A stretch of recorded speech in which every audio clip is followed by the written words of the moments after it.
Hey, happy day. Welcome to the Polar Bear Show. We're not clinical, but it's kind of like being bipolar in today's world. You're up and down all day long like a toilet seat at a mixed party. Just saying.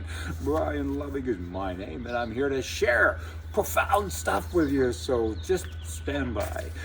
Prime mistake, Justin Trudeau. You know, he finally broke down the other day and he went way up north in northern Canada to a remote place, to an Indian reserve. They had a lot of issues, and he's always said, I'll come and look after you people, just stand by. So there again, he went there and he said to the chief, what do you need? How can I help? And the chief said, well, I got three very important things. Firstly, we need a medical clinic, but we don't have a doctor. Hey, Trudeau whips out his cell phone, he dials a number, and he looks at the chief and says, it's fixed, there's doctors on the way and everything else, and it's good. What's the second issue? Hey, we don't have any clean water because of mines. Mines, and always mining and wrecking things and making things dirty. No problem. Picks up his cell phone and boom, same thing.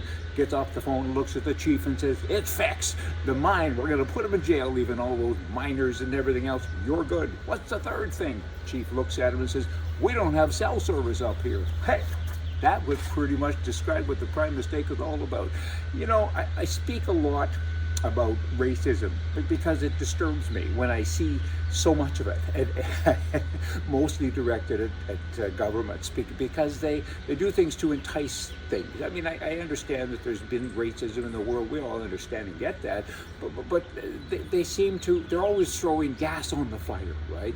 And it annoys me. Like in Maryland, for instance, the government there has said, hey, we got a vaccine here, as you know, the COVID vaccine, but we're only going to do it in this county, couple of counties. The counties are illegal immigrant sanctuary counties. Well, there's a message there right off the mark, right?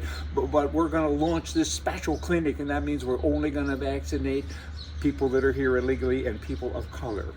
Really? You know what? We're going to overcome inequities. Are you kidding me? That's racist. That's just racist. And again, in our government, they're just starting that fire. More racist stuff. I mean, in Canada, you got the alphabet stuff, LGBT, ABC, Chamber of Commerce, and it has an Entrepreneur of the Year award, you know, on its event list. But these same people also belong to the straight Chamber of Commerce. You know, as another special interest group seeking extras from the majority. I mean, firstly, why do we care? And why do we need to know about your sexual orientation? Can't you keep that to yourself? You walk around talking. Why? Well, you do, but why? And why do you have two chambers of commerce? We only have one. Can we join yours? Well, firstly, I don't think we should. But you know what I mean. I just don't think it's fair. Just kind of live and let live and move along here. And then you got this Black Lives Matter. Today I'm on this color kick because it annoys me. I mean, you got the Black Lives Matter woman. She's a self-described Marxist, right? And recently she's bought a house in Los Angeles for $1.4 million, US, of course. Airplanes are great to be flying again. I'm outside in California, isn't that nice? Oh, the economy here's big enough. Canada, not so much. Anyway, this woman, she's out buying other real estate also. Where did she get all the money? Well, since the Black Lives Matter thing started, it's taken in more than $90 million just last year alone, and then much more money before that. She's become a capitalist. That's what happens when Marxists and commies, they get other people's money, or they see money, and you see that in the politicians, and all of a sudden they get in there preaching all this stuff, and then they're doing bad stuff. The prime mistake of Canada, you know what, talking about racism, basically his actions certainly indicate that he believes that everyone is a racist. I didn't know I was one until he told me, but he believes everyone is a racist, but Earth to PM, we are not racist.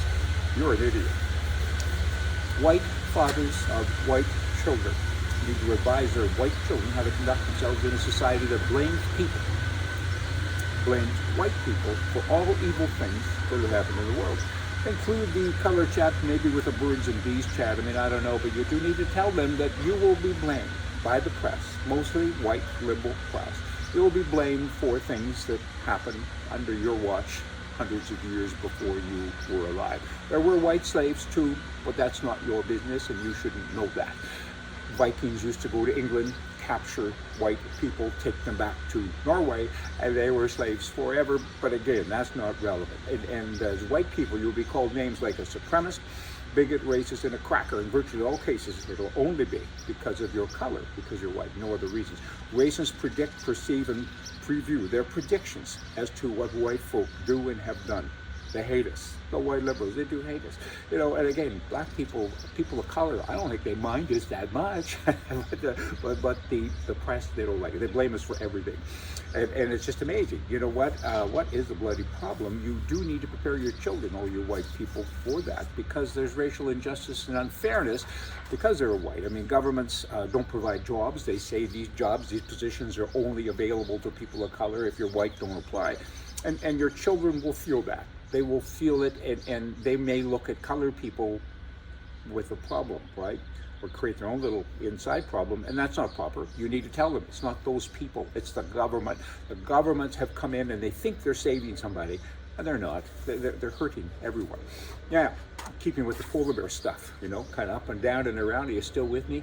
Just the other day, I spoke about the Green Party leader in Canada, the federal leader. Her name is something, and it's the Green Party.